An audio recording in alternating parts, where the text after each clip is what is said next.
Kemudian air itu ada beberapa sumbernya, ada 7 sumber air di bumi ini. Ada yang bersumber dari langit, ada yang bersumber dari tanah. Yang bersumber dari langit adalah air hujan, air es, dan air salju. Apa bedanya air es dan air salju? Kalau air es itu dari langitnya memang sudah beku, karena hawa di udara yang dingin, maka airnya itu dari langitnya sudah beku, sehingga kadang ada fenomena hujan es. Ya, keratak. Nah, kalau terkena mobil, terkena genteng, itu dari langitnya memang cuacanya sudah dingin, sehingga turun ke bumi ini dalam bentuk bongkahan. Sedangkan salju itu di langitnya masih berbentuk uap, tetapi ketika turun ke bumi menjadi air, karena dinginnya suhu yang ada di bumi, akhirnya air itu dia mengkristal menjadi salju. Tapi sama-sama semuanya bersumber dari langit. Itu yang sumbernya dari langit. Kemudian ada yang bersumber dari bumi, yaitu air sumur. Air sumur itu apa? Air sumur itu air resapan dari tanah yang ada di sekitar kita. Misalkan karena hujan, karena dekat dengan sungai, maka airnya meresap ditampung dalam sumur. Itu termasuk salah satu sumber untuk air. Ada lagi air sungai, yaitu air yang mengalir di atas permukaan bumi.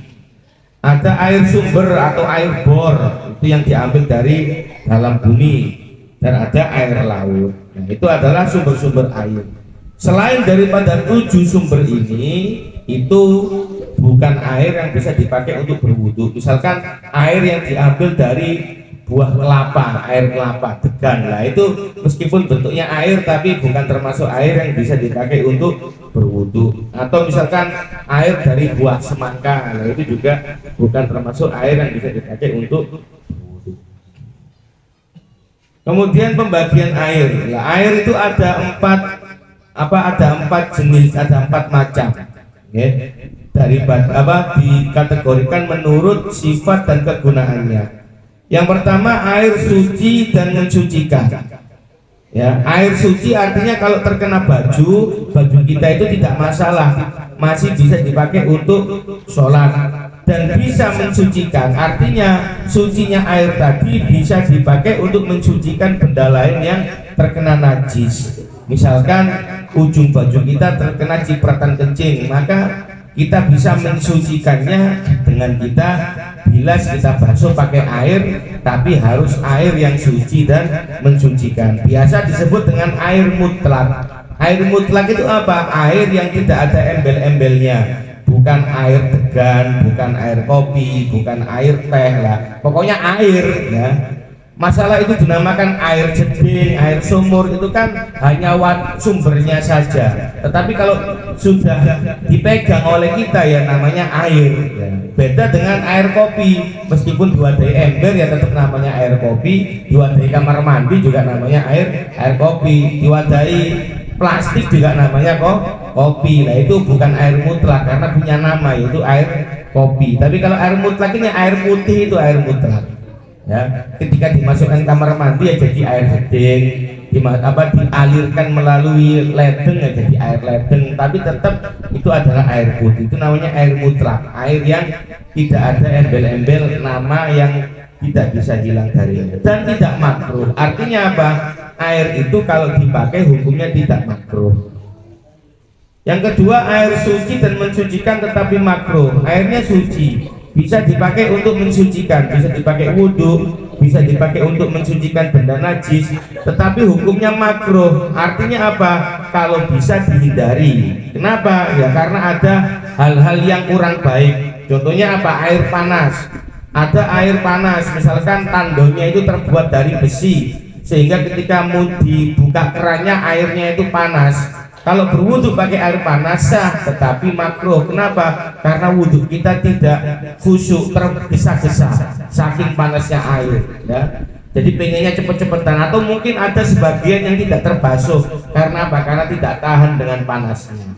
Tapi selama kulit kita masih bisa menerima, tetap boleh dipakai untuk wudu. Kalau panasnya sudah berlebihan sampai merusak kulit, membuat kulit melepuh, maka haram hukumnya. Karena apa? Karena merusak tubuh kita sendiri, menyiksa tubuh kita sendiri. Maka itu tidak boleh dipakai untuk berwudu karena panasnya sudah sampai menyakiti badan kita sendiri. Lah ini panas tapi yang belum sampai membuat badan kita itu rusak atau sakit, hanya menghilangkan kekhusyuan ketika berwudu saja, maka hukumnya makruh, ya.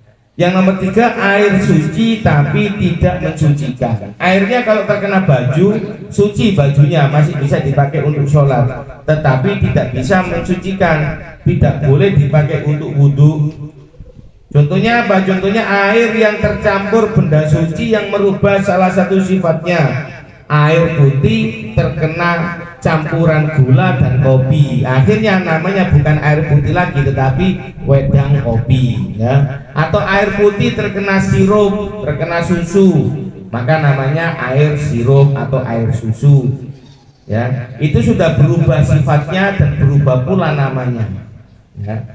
Air teh, ya, itu sudah airnya suci tetapi namanya sudah berubah, warnanya berubah, sifatnya berubah, maka yang seperti itu tidak bisa dipakai untuk berwudu, kecuali kalau perubahannya itu tidak parah, hanya kotor sedikit saja. Misalkan kamar mandi itu kemasukan sabun, baunya bau sabun tapi sedikit, ya, nggak sampai menjadikan air kamar mandi itu disebut dengan air sabun, hanya disebut air kamar mandi yang bau sabun. Lah itu masih bisa dipakai untuk berwudu. Kenapa? Karena perubahannya tidak parah, hanya merubah sedikit apa sifatnya saja.